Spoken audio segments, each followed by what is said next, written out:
हितार्थोत्तर पद समाहारे च, इस के दृष्टांत चल रहे थे। उसमें तजितार्थ का दोनों दृष्टांत हो गए थे। और उत्तर पद के परे रहते हुए दिक् और संख्या दोनों का दृष्टांत देना है।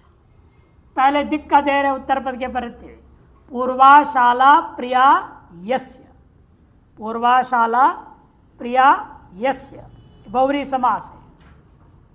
बहुव्रीहि समास किस सूत्र से होता है? अनेकम अन्य पदार्थ है। अनेकम अन्य पदार्थ है, इस सूत्र से बहुव्रीहि समास होता है।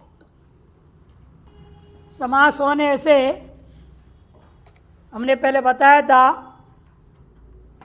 उत्तर पद किसका नाम होता है समास में हमेशा? पूर्वाशाला प्रिया यस्य। अनेकम अन्य पदार्थ है, इस सूत्र से यहाँ समास हो गया। समास होने से तीन पद का बहु है, त्रिपद बहुव्रीहि समास, तीन पदों में समास हो रहा है यहाँ। ठीक है, पूर्वा सु शाला सु प्रिया। समासत्वात् पर संज्ञा होगा, शुभलुक हो जाएगा। क्या बचेगा? पूर्वा शाला और प्रिया। इस प्रिया का नाम क्या पड़ेगा? उत्तर पद। क्यों? तो नियम क्या है? उत्तर पद संज्ञा कहाँ रूढ़ है? समास चरमावयवे रूढ़, लिखाया था पहले। समास चरमावयवे रूढ़ क्या है? उत्तर पदम संज्ञा। उत्तर पद संज्ञा हमेशा समास का चरम अवयव, ये दो ही होता है। सर राज्य पुरुष, पुरुष को क्या कहेंगे हम? उत्तर पद। या तीन है तो तीसरा वाला, 10 है तो अंत वाला जो 10वां है उसका नाम उत्तर पद पड़ेगा। समास के जो चरम माने अंतिम जो अवयव है उसका नाम उत्तर पद होता है। इस उत्तर पद के परे रहते हुए इन दोनों के बीच में क्या कहा? समास करो। हितार्थ उत्तर पद परे दोनों का समास हुआ। इसका नाम क्या पड़ेगा? तीनों का मिला करके बहुव्रीहि है ना, बहुव्रीहि हो गया। और दोनों मिला करके तत्पुरुष हो गया। बहुव्रीहि के पेट में तत्पुरुष है, तत्पुरुष गर्भित बहुव्रीहि हो जाएगा। त्रिपद बहुव्रीहि, तभी उत्तर पद मिलेगा, नहीं तो उत्तर पद मिलेगा नहीं। तो समास हुआ वर्तमान सूत्र से, तब पूर्वशाला प्रियः, इसको पुंबद भाव हो जाएगा। वृत्ति मात्र सर्वनामना पुंबद भाव कहा है, इसलिए इसका पुंबद भाव हो जाएगा। पूर्वशाला प्रियः, ये रूप बनेगा। पूर्व दिशा के कमरा प्रिय है, जिसको उस व्यक्ति को कहेंगे पूर्वशाला प्रिय। ये उस व्यक्ति तीन पदों का समास करने के बाद बहुवचन लेना पड़ेगा। कोई जरूरी नहीं है। यस्य एक वचन बोला है ना हमने, यस्य। इतरेतर द्वंद्व समास में वो नियम है जो आप बोल रहे हो। जितना पद होगा इतरेतर द्वंद्व समास करोगे तो बहुवचन होगा। इन बहुव्रीहि समास में नियम बहुवचन तब आएगा। यहाँ पर क्या बोलूँगा? यस्य नहीं कहूँगा, येषाम्। यस्य कहूँगा एक वचन, ययोः कहूँगा द्विवचन, येषाम् कहूँगा बहुवचन। के लिए इतरेतर द्वंद्व समास का नियम है, जितने पदार्थ होंगे वो वचन हो जाता है उसके हिसाब से। अब इसमें गोस्त्रीय उपसर्जनस्य ह्रस्व हो जाएगा। बहुव्रीहि समास है ना, एक व्यक्ति चापुर नहीं पाते, पहले आए ना गोस्त्रीय उपसर्जनस्य ह्रस्व कर देता है। लेकिन यहाँ वो सब फल नहीं है। यहाँ इन दोनों के बीच में समास करने का मुख्य फल स्वर है। स्वर क्या हो रहा है? ये भी अनुदात्त हो जाएगा, ये भी अनुदात्त हो जाएगा, ये उदात्त होगा और ये स्वरित हो जाएगा और उधर हो जाएगी अनुदात्त। दिया है तो चिन्ह दिया नहीं इसने। पूर्वा, ऊ में भी नीचे, ऊ में भी नीचे, शाह में भी नीचे और ला में ऊपर स्वरित हो गया। नहीं, प्री में स्वरित हो रहा है, प्री में स्वरित और उधर वापस पुनः यह में उदात्त रहेगा। तो ला उदात्त हो जाएगा और यह में उदात्त होगा। ये सब अनुदात्त प्री हो जाए। वो सब सूत्र दिया है स्वर प्रक्रिया का, जो 8वें अध्याय के सूत्र है, स्वर प्रक्रिया का सूत्र है, वो आगे प्रक्रिया में दिया हुआ है, वो देख लेना।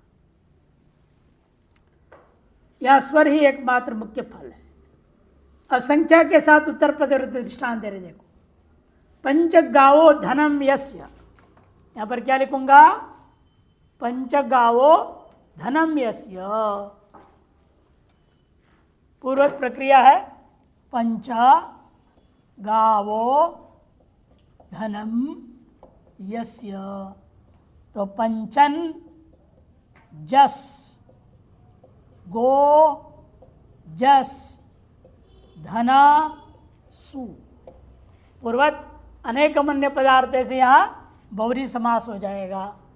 समास होने से प्रासंज्ञा शुभलुक हो जाएगा, बचेगा पंचन गो और धना। इस उत्तर पद के रहते हुए इन दोनों के बीच में हम समास करेंगे वर्तमान सूत्र तैतार्थोत्तर पद समाहारे च, और ये हो जाएगा तत्पुरुष। तत्पुरुष समास हो गया। पंचगवधन, पंचगवधन। गव में क्या हो गया? अच प्रत्यय आएगा यहां पर। पंचगवधना में अच प्रत्यय आएगा। कौन सूत्र है? अच्छा है कि टच है? पंचगवधन, टच आया है ना? हाँ, टच प्रत्यय आएगा। कौन सूत्र है? गौर अतद्धित लुकी। हाँ हाँ, समासान टच प्रत्यय होता है। गो रतद्धित लुकी। जहाँ तद्धित प्रत्यय लुक नहीं हुआ है वहां पर जो है टच प्रत्यय होगा। इसके बीच में इसलिए क्या आएगा? टच। टच में क्या बचेगा? एचो अवयव याव पंच गव धन। नकार का लोप कौन किया? नलोपा प्रातिपदिकांतस्य। पंचगवधन बन गया। स्वायत्पत्ति करो। पंचगवधन, पंचगवधनौ, पंचगवधना, या उसी से यस्य ययो हो एषाम बोलना पड़ेगा। ये दोनों दृष्टांत उत्तर पद को लेकर हो गया। अब समाहार के बारे में, समाहारे दिक्शब्दो नास्ति इति न उदाह्रियते। समाहार अर्थ में दिक्वाचक शब्दों को लेकर के समास किया नहीं जा सकता। जैसे मान लो पूर्व है और उत्तर है, इन दोनों का समाहार द्वंद्व नहीं हो सकता। कि दोनों के एक साथ प्रयोग हो सकता है? पूर्व और उत्तर एक साथ हो सकता है क्या कभी? पूर्व तो इधर, उत्तर तो उधर है, एक कैसे हो जाएगा? और एकार्थी भाव बन नहीं सकता, इसलिए समास होता ही नहीं। दिग्वाचक शब्दों को लेकर के समाहार द्वंद्व समास नहीं हो सकता। इसे उदाहरण नहीं है। संख्या को लेकर इसलिए दृष्टांत देंगे। देखो, संख्या समाहार अर्थ में संख्या का दृष्टांत है। पंचानाम पूलानाम समाहारः। पंचानाम पूलानाम समाहारः। अब ये यस्य नहीं बोलूंगा, बहुरी समास भी नहीं है यहाँ। पंचानाम पूलानाम समाहारः।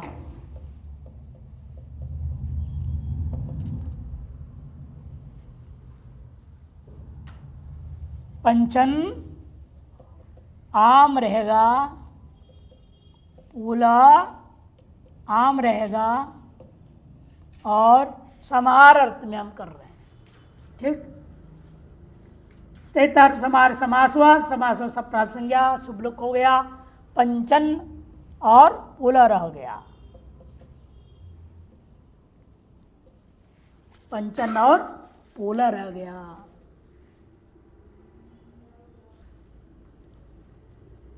समाहारे द्विगुर स्त्रियामिष्टा, समाहार अर्थ में द्विगु समास हो वो स्त्रीलिंग में इष्ट होता है। स्त्रीत्व कक्षा में क्या हो जाएगा? पुल से नीप, पंचपूली ये बने, दशम पूली ये अर्थ हो जाता है। पंचन के नकार लो वही पूर्वद नलोपा प्रातिपदिकांत से पंचपूली, स्त्रीत्व कक्षा में नीप होकर के पंचपूली, एवमेव दशपूली, दशानाम पूलानाम समाहारः। पूल किसको कहते हैं? जानकी पुल है? नहीं, पुल क्या होता है? यहाँ 5 पुलों का समुदाय, 10 पुलों का समुदाय। पुली मूली, मूली है ना, हिंदी में मूली, संस्कृत में पुल, उसको पुली बोलेंगे। पंचपूली, 5 जो है छोटे बाजार होते हैं ना, छोटे बाजार जो होते हैं गांव में, वो क्या करते हैं? 5 आलू को ढेर लगा देंगे, 2 रुपया 2 रुपया बोलेगा।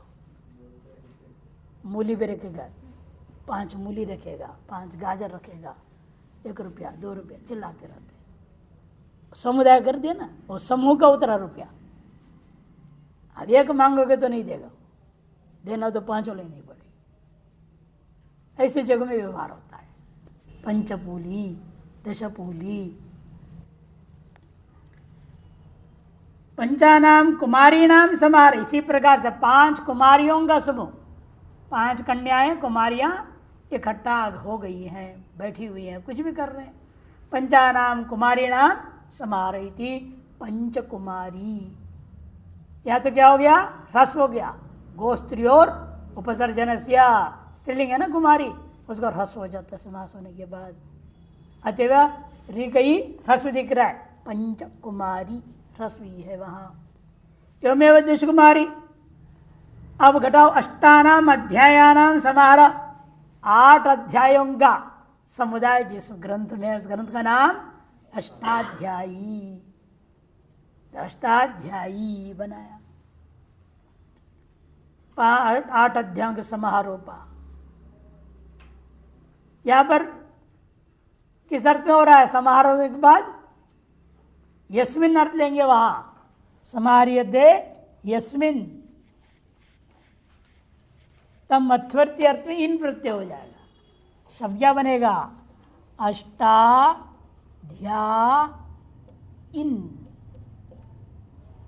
प्रथमा के एक वचन में सु आया तो बना अष्टाध्यायी। दंडी दंडिनौ दंडिना, तद्वत। समाहर्यते यस्मिन, जिसमें 8 अध्याय समुदाय है, जिसमें उस ग्रंथ को हम क्या कहेंगे? यस्मिन अर्थ में इन्हीं प्रत्यय आता है।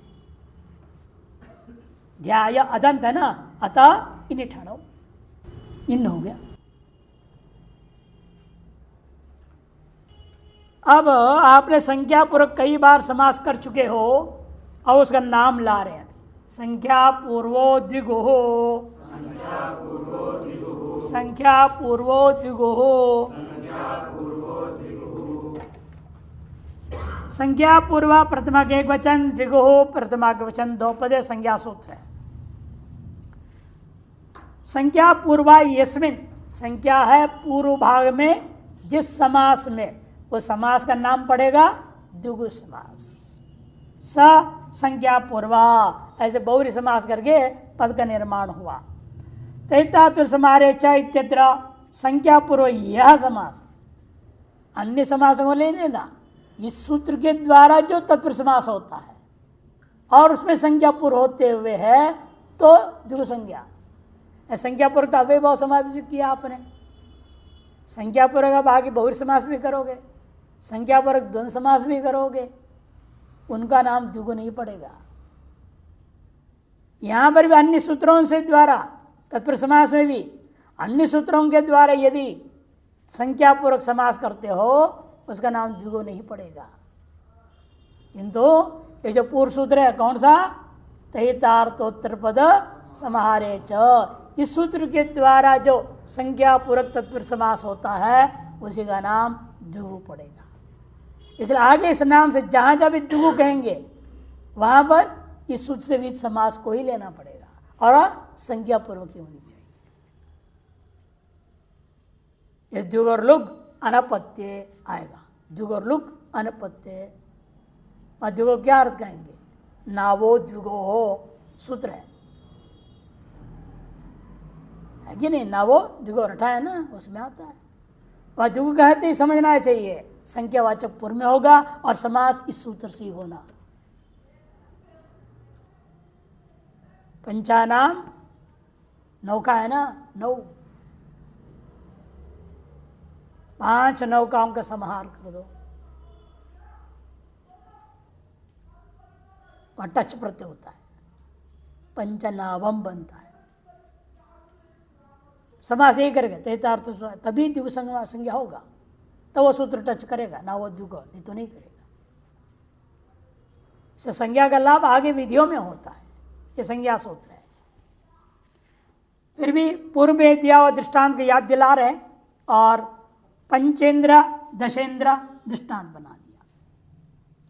पहले सूत्र क्या है, 1 2 49 लुक तद्धित लुकिंग, उस सूत्र में ये दृष्टांत दिए थे, लुक तद्धित लुकिंग। यहाँ इसलिए विग्रह होगा पंच इंद्राण्य देवता यस्य, 5 इंद्राणियां देवता है जिसका। अब बचेगा क्या, इंद्र स्त्रीलिंग गया, यहाँ क्या है, पंच इंद्राण्य यस्य देवता अस्य, पंच इंद्राण्यो देवता अस्य। सास्य देवता एक सूत्र है, सास्य तद्धित प्रत्यय आता है।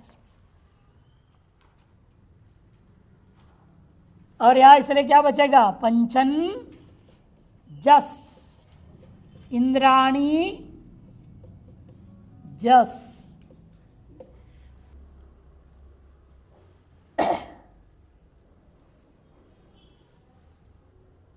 यहां पर जो है जस जस चला जाएगा, नकार का भी लोप, पंच इंद्राणी बचेगा,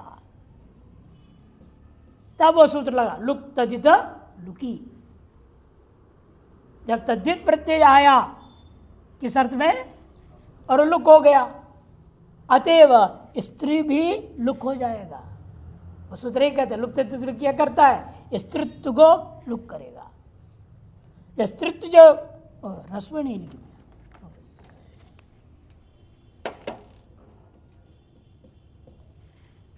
इंद्र वरुण भव शर्व इत्यादि लंबा सूत्र है ना, उसे क्या हुआ था, स्त्रीत्व कक्षा में आनुक आगम हुआ था और गीश हुआ। अब आनुक और गीश चला जाएगा तो बचेगा कितना, यहां पंच इंद्र, गुण करोगे पंचेंद्र, फिर बनेगा। ये स्त्रीत्व गीश प्रत्यय जाएगा तो संयोग शिष्ट आनुक पे चला जाएगा। संयोग शिष्टा नाम सहवा प्रवृत्ति सहवा निवृत्ति है ना, पहले भी परिभाषा लिखा था, नहीं लिखा है तो नहीं लिखो, अभी बहुत मुख्य परिभाषाओं में से है। संयोग शिष्ठानाम सहवा प्रवृत्ति सहवा निवृत्ति। एक साथ में विहित 2 कार्य यदि हो, उनमें से एक कार्य को निवृत्त करने कहोगे तो दूसरा भी अपने आप निवृत्त हो जाएगा। संयोग शिष्टानाम सहवा प्रवृत्ति सह वा निवृत्ति ही, ये परिभाषा है। 133 परिभाषाओं में से या कहीं 134 मानते हैं, एक परिभाषा है। संयोग एक साथ में, विशिष्ट माने उपदिष्ट जो पदार्थ है उनमें से कोई साथ में या तो प्रवृत्त होते हैं या साथ में या तो निवृत्त हो जाते हैं। जैसे गीश के साथ आनुक का विधान किया गया था, जैसे गीश का निवृत्त अस्तित्व का अपने आप आनुक भी निवृत्त हो गया, केवल इंद्र बच गया। आदोण कर दो, पंचेंद्र दशेंद्र और बन जाता है। कुत्सितानि कुत्सनैः, कुत्सितानि कुत्सनैः, कुत्सितानि प्रथमा का बहुवचन, कुत्सनैः तृतीया का बहुवचन है। अनुवृत्ति यहाँ समनाधिकरणेन तत्पुरुष विभाषा सुप सह सुपा और समास का अधिकार चल रहा है। अर्थ कर रहे हैं या कोई समास नहीं है सूत्र में। कुत्सित वाचीनी सुबंतानी कुत्सन वचनै ही समनाधिकरणै ही सुबंतै स विभाषा समस्यन्ते। कुत्सित वाचक शब्द हो और उसके दूसरे कुत्सित वाचक शब्द के साथ करना है। कुत्सित को कुत्सन के साथ में, दोनों निंदित हैं, उसी अर्थ में हो तभी उनका समास होगा। कुत्सनैव स विभाषा समस्यते, विकल्प समास होगा और उसका नाम तत्पुरुष हो जाएगा। जैसे वैयाकरणश्चासौ खसूचिश्च, वैयाकरणश्चासौ खसूचिश्च। खसूची बताया था ना एक बार, ख मने आकाश। हम आपसे पूछेंगे ये कैसे हुआ? हाँ हाँ, कोई भी प्रश्न पूछो आकाश को देखेगा, उसे खसूची कहते हैं।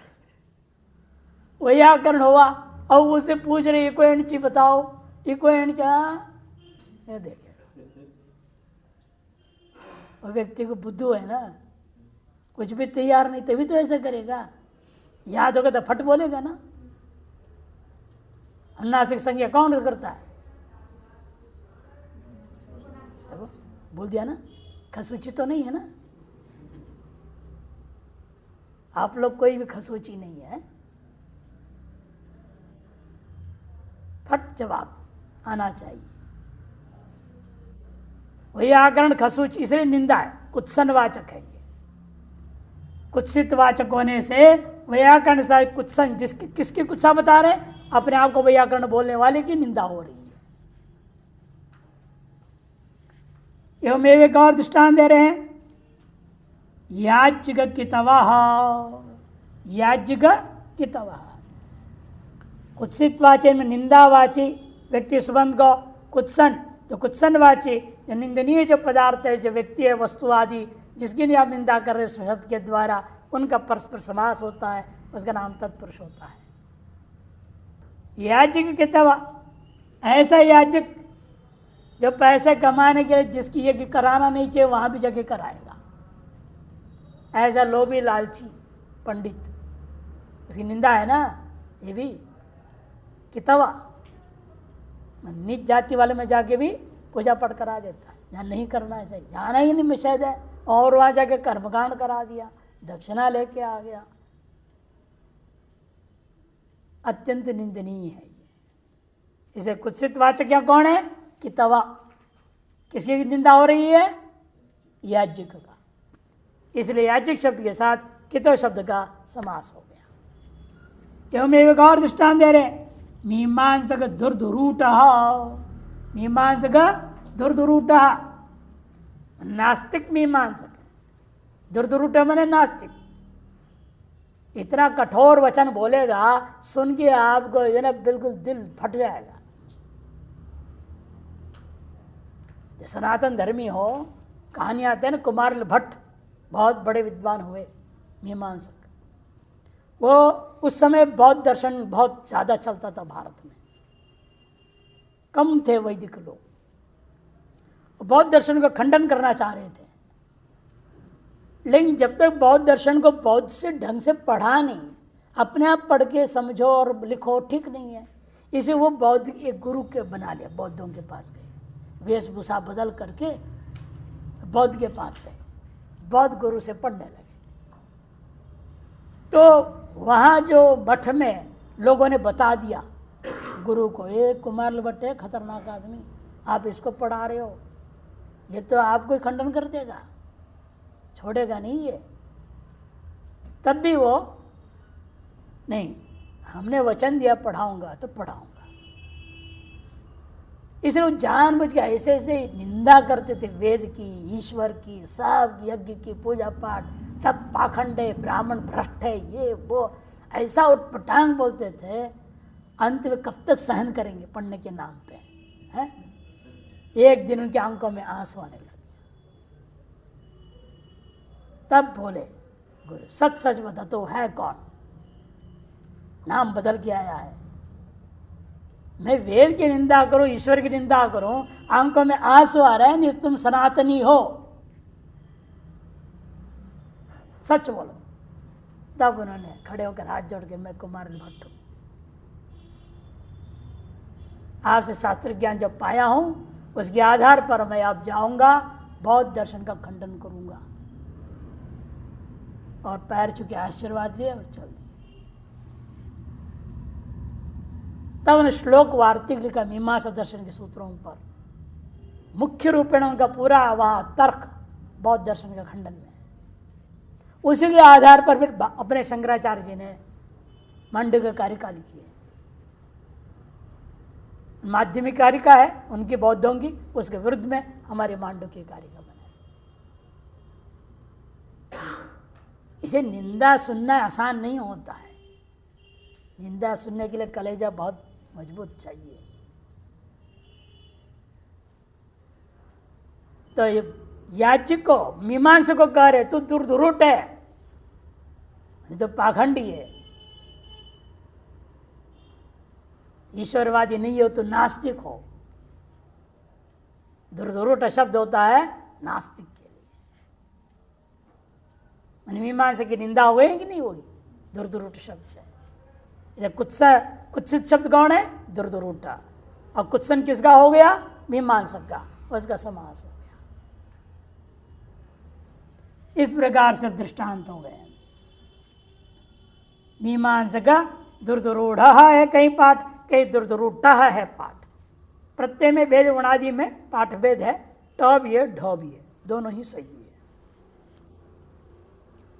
कुछ सनई का अनुवृत्ति अगले सूत्र में जा रहा है, लेकिन थोड़ा बदल के होगा। पापाण के कुत्सित ही, पापाण के कुत्सित ही, पापाण के प्रथमा का द्विवचन, कुत्सित ही जो है तृतीया का बहुवचन। पाप और आणक ये दोनों ही निंदावाचक है। और कुत्सित, देखो पहले क्या था? कुत्सितानि, कुत्सित शब्द में प्रथमा थी, अब कुत्सित क्या हो गया? तृतीया हो गया। और पहले कुत्सन क्या था? तृतीया, अब वो हो गया प्रथमा। इसलिए क्या होता है इसमें? लाभ क्या है? उपसर्ग संज्ञा। समाज शास्त्र में जो प्रथमांत होता है उस उपसर्ग संज्ञा होकर के प्राग प्रयोग होता है। पहले इसलिए कुत्सित शब्दों का प्राग प्रयोग हुआ, और अब क्या होगा? पापाणक का प्राग प्रयोग हो जाएगा, कुत्सन का प्राग प्रयोग हो जाएगा। वही समझा रहे।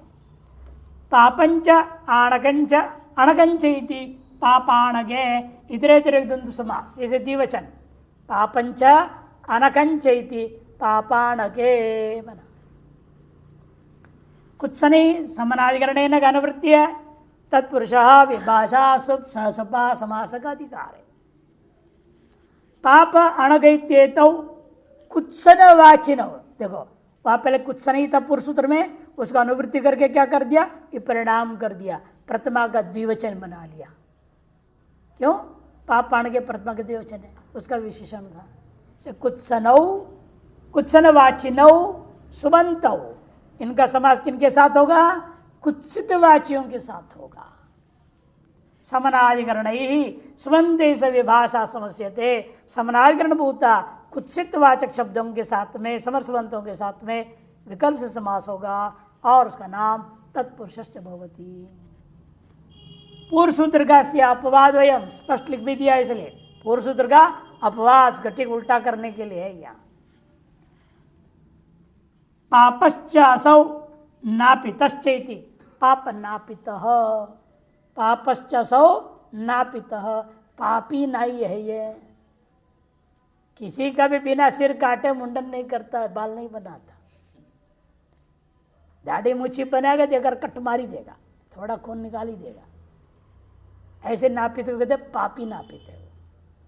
संस्कृत में पाप नापितः। अपने आप बनाते तो काट लेंगे तो कोई फर्क नहीं पड़ता है, लेकिन वो करेगा तो दोष देंगे। तो क्या किया, ऐसे करते काम। पाप नापिता, याद कर नापित कुत्सन हो गया, पर में हो गया, इसलिए अब उल्टा हो गया। एवमेव पाप कुड़ाला, पाप कुड़ाला कच्चा घड़ा बना के बेच देता है, महीना भर नहीं चलेगा, फूट जाए, खराब हो जाएगा, फिर आओ फिर खरीदो। पाप कुड़ाला, पापंच असौ या पापश्च असौ, पुल्लिंग भी हो सकता, पापश्च असौ कुड़ालश्च इति, पाप कुड़ाला। अणक का दृष्टांत है, वही है, अणक भी वही अर्थ में है। अणक नापितः अणक कुलाला, अणक मैंने वही पापी बदमाश दुष्ट विचार वाला, माने निंदित कुम्हार है वो। पापी नापित माने निंदित जो है, नापित है, निंदित कुलाल है। उपमानानि सामान्य वचनैः, उपमानानि सामान्य वचनैः, उपमानानि प्रथमाक बहुवचन, सामान्य वचनैः तृतीयाक बहुवचन है। सामान्य वचन में समास है। सामान्यम उक्तवंत इति सामान्य वचनः, तैः सामान्य वचनैः तत्पर समास होगा। सामान्यम उक्तवन्तः, जो उपमान और उपमेय, उपमान और उपमेय है कि नहीं, इन दोनों के बीच में कुछ सामान्य धर्म होते हैं, जिसकी वजह से आपने उन दोनों को सदृश बोलना चाहते हो। ये चंद्रमुखी बना रहे, कैसे बनाया कि चंद्र के समान मुख है। उपमान कौन है यहाँ, चंद्रमा, उपमेय है मुख।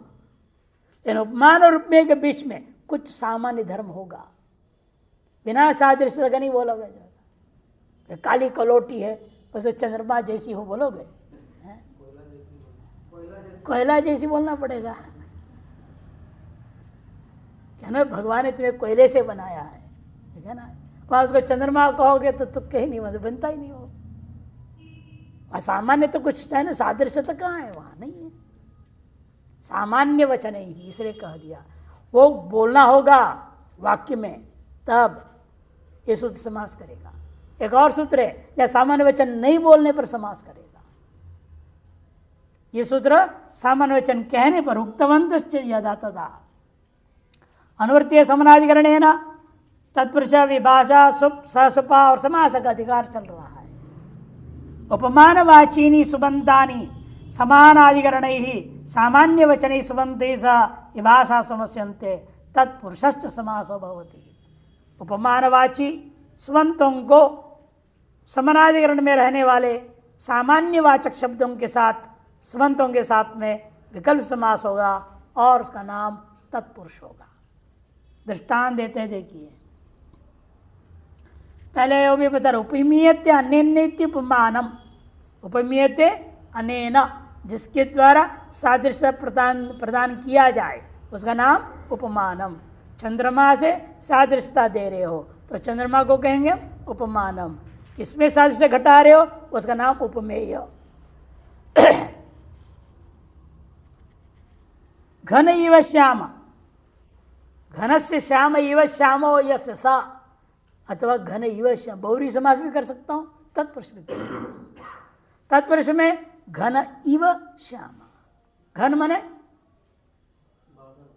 बादल, बादल की में जैसे श्यामला रंग है वैसे श्यामला रंग किसमें है? श्याम में। यहाँ देवदत्त का बोला, भगवान कृष्ण को बोल रहे हैं। जब भगवान कृष्ण का नाम है घनश्याम, भगवान कृष्ण का नाम है घनश्याम, घन इव श्याम। श्यामत्व क्या है? सामान्य वचन। घन में श्यामत्व है, कृष्ण में भी श्यामत्व है, दोनों के बीच में श्यामत्व क्या है? सादृश्य है, सामान्य वचन है। वो सामान्य वाचक श्याम शब्द का उपमान वाचक कौन है? घन शब्द, दोनों का समास हो गया, अतएव घन श्याम रूप बन जाता है। घन सो श्याम सु, वर्तमान सूत्र से समास हो गया। उपमान यानी सामान्य वचन ही समास हो रहा है। समास होने से यहाँ पर घनश्याम रूप बन गया। घनश्यामो, किसका नाम है घनश्याम? देवदत्त। हम कहते भगवान कृष्ण, इसलिए आप लोगों ने देवदत्त कहा, पुस्तक के आधार पर। हम तो पुराणों के आधार पर बोलते। रूढ़ है ना, भगवान कृष्ण का नाम में नहीं है घनश्याम, रूढ़ है, प्रसिद्ध है। जितने श्यामले बच्चे पैदा सबका नाम घनश्याम रख दी जाए। शस्त्री इव श्यामा, यदि शस्त्री श्यामा देवदत्ता, लड़की है। कैसी है वो? शस्त्री के समान श्यामले रंग की है। शस्त्री किसको कहते हैं? लोहे का चाकू। पहले जमाने लोहे का होता था ना चाकू, आजकल भी मिलता है लोहे के चाकू, तो बहुत मिलते हैं। लोहे के चाकू का काला रंग जैसा है, उतनी काली रंग वाली ये लड़की है, जिसका नाम है देवदत्ता। शस्त्री इव श्यामा, स्त्रीलिंग में प्रयोग कर दिया। शस्त्री मने चाकू या आरी।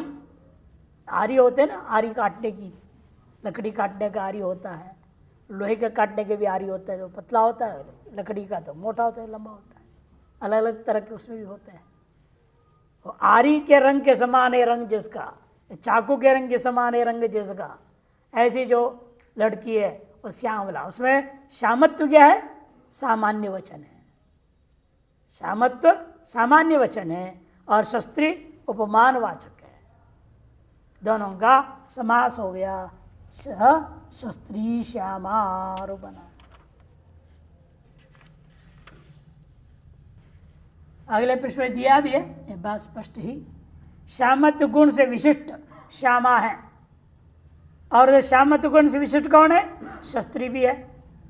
श्यामत्व गुण से विशिष्ट है घन, इधर श्यामत्व गुण विशिष्ट है आपका देवदत्त या कृष्ण भगवान। इसीलिए गुण एक दोनों में बराबर हो, ऐसा जो उसको कहते हैं हम सामान्य वाचक शब्द हो, और जहाँ दोनों दृष्टांत में श्यामत्व है। यहाँ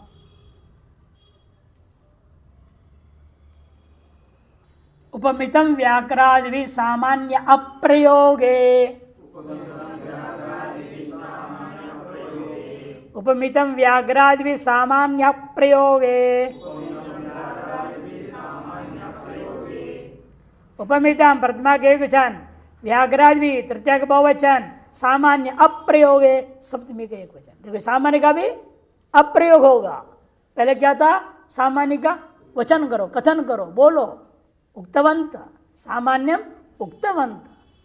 जो सामान्य दोनों में उसको कहना था वहां पर, अब कह रहे सामान्य का यहाँ प्रयोग नहीं करना। प्रयोग न करके उपमित का व्याघ्रादियों के साथ समास कर दो। व्याघ्र आदिरेशांते व्याघ्रादय तैरिति व्याघ्रादि भी गणय बहुरी समास, इसे बहुवचन हो गया।